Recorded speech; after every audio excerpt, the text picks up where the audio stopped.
Have you ever found out the person you trusted most was lying to you? I signed the divorce papers on Monday, but by Friday her funeral was on every news channel and I learned she had hidden a deadly cancer from me. I was in the grand mansion kitchen, the marble floor cold under my shoes, when the phone rang. "Your wife is dead," the butler whispered, his voice shaking. I felt my heart stop. The secret she kept was a blood oath broken. She promised never to tell me, yet she hid the truth until the last breath. My mind raced, the chandelier lights flickering above, the portrait of us smiling in the ballroom now felt like a lie. Suddenly, I remembered the night she whispered, "I will never betray you," before we sealed our promise with a hidden scar on my wrist.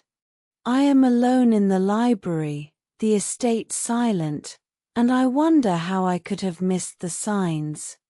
The next step will reveal the hidden sacrifice she made. I remember the night we signed the divorce. The butler served tea in the garden, the moon shining over the fountain. I was angry, but I wanted peace. She wore a white dress, her hair in a sleek bob, and she smiled like a stranger. "We are done," she said, and I signed. The paper felt like a stone in my hand. We made a secret blood oath that day, a promise to protect each other even after we separate.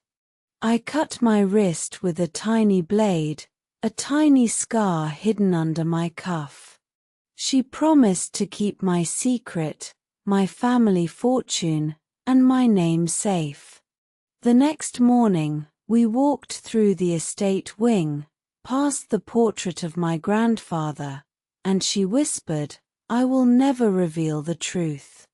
I believed her.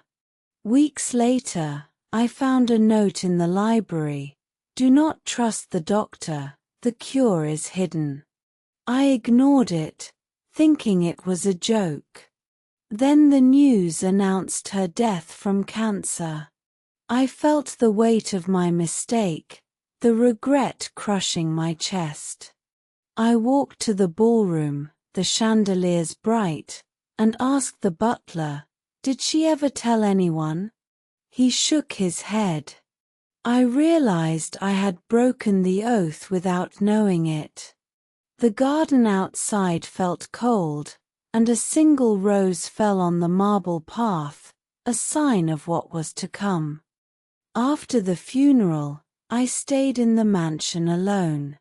The estate felt empty, the butler silent, the heirloom clocks ticking loudly.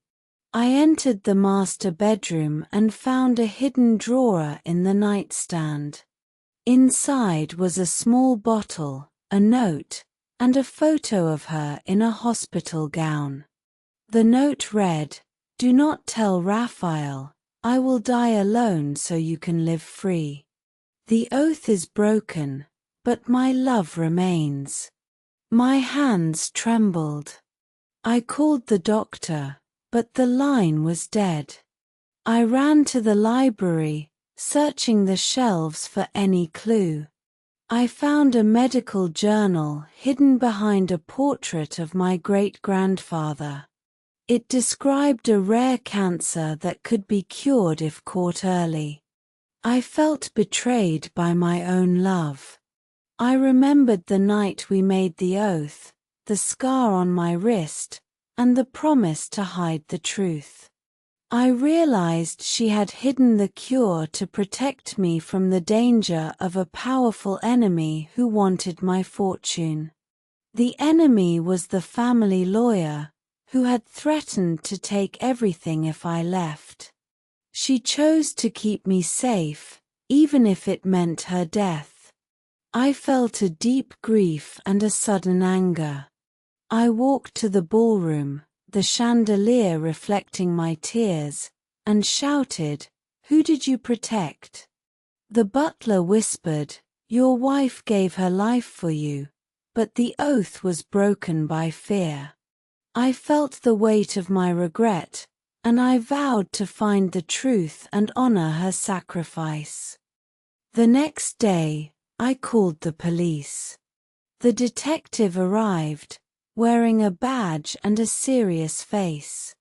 He examined the scar on my wrist and the hidden note. "This is a blood oath," he said, "but it is also a clue to a crime."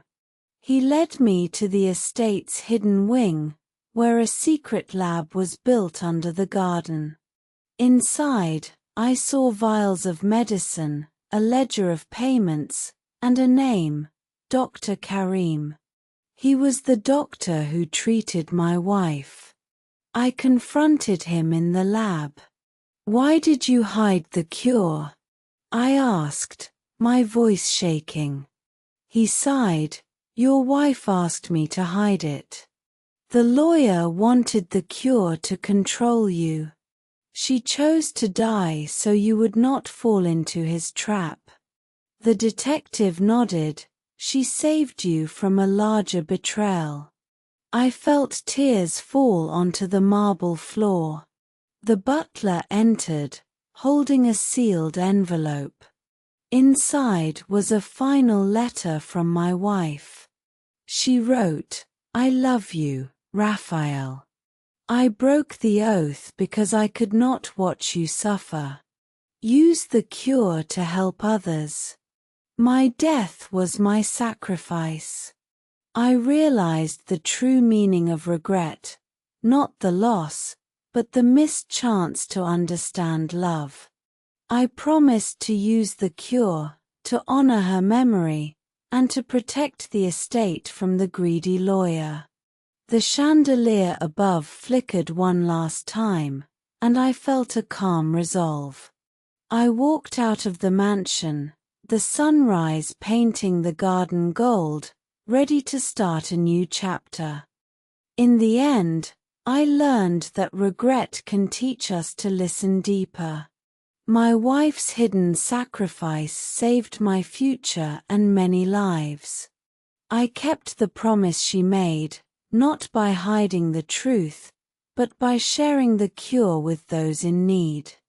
The mansion now feels lighter, the butler smiles, and the estate garden blooms with new roses.